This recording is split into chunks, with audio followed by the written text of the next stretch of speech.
समझाई गई हैं कि राजनीतिक दल बनाने से बिहार की स्थिति सुधर नहीं सकती है। पिछले 50-60 सालों में हम लोगों ने देखा है करीब 25 से ज्यादा मुख्यमंत्री बने, आए और गए, अलग अलग दलों को मौका मिला, अलग अलग गठबंधनों ने सरकार चलाई। सबने अब जो काम किया या जो करने का दावा करते हैं, अगर उस सब बात को मान भी लिया जाए, जिन्होंने जो दावा किया अगर उस बात को आप मान भी लें, तो भी आज जो सच्चाई है जो आपके हमारे सामने खड़ी है वो बिल्कुल क्लियर है। बिहार देश का सबसे गरीब और पिछड़ा राज्य है। देश में सबसे ज्यादा अशिक्षित लोग, देश में गरीबी रेखा से नीचे रहने वाले सबसे ज्यादा लोग, सबसे ज्यादा पलायन वाले लोग, सबसे ज्यादा भूखमरी के शिकार लोग इसी राज्य में रहते हैं। ये बिहार का दुर्भाग्य है, क्योंकि 50 के दशक में बिहार देश के अग्रणी राज्यों में बिहार की गिनती होती थी। जो देश के पहले 4, 5, 10 राज्य होते थे उसमें बिहार की गणना होती थी।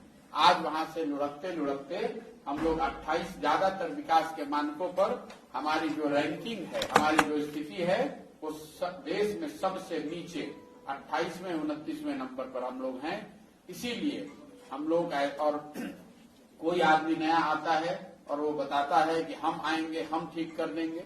हम लोग का ऐसा मानना है, मेरा ऐसा मानना है कि बिहार की स्थिति को अगर सुधारना है, बिहार को अगर बेहतर बनाना है, अगले 10 साल में बिहार को अगर 10 विकसित राज्यों की श्रेणी में खड़ा होना है, तो ये कोई एक व्यक्ति, एक दल इसको कर नहीं सकता है।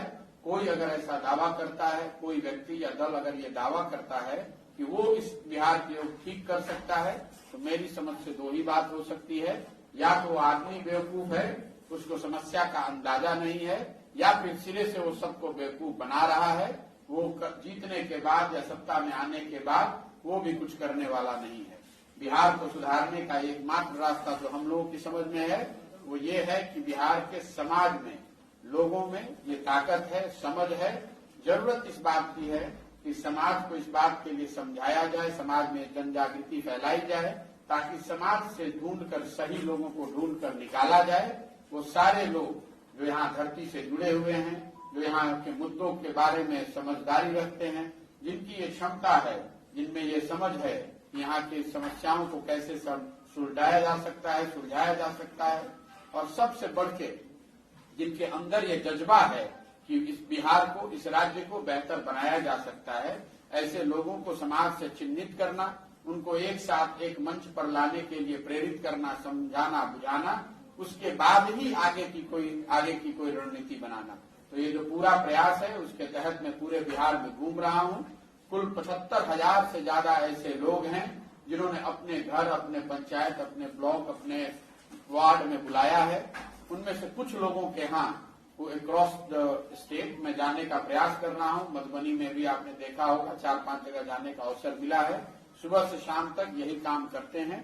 8 से 10 ऐसी बैठकों में जाते हैं, लोगों से मिलते हैं, परिचय करते हैं, संवाद करते हैं, कुछ सुनने और सीखने का प्रयास करते हैं।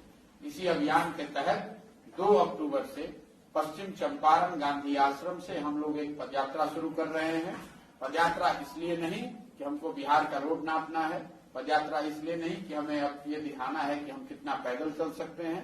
पदयात्रा इसलिए करने वाले हैं ताकि बिहार में हर जगह स्वयं से चलकर उन लोगों के पास जाया जाए। बिहार के गांवों में, पंचायतों में, ब्लॉक में, शहर में, कस्बों में जाया जाए, लोगों से सीधा संवाद स्थापित किया जाए। और पदयात्रा के दौरान 3 उद्देश्य हैं।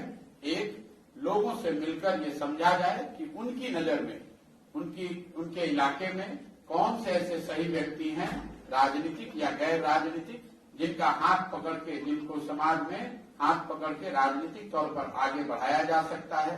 कल होकर जो चुनाव जीते किसी भी स्तर पे, उससे समाज का फायदा हो सकता है। एक पहला प्रयास उद्देश्य ये है।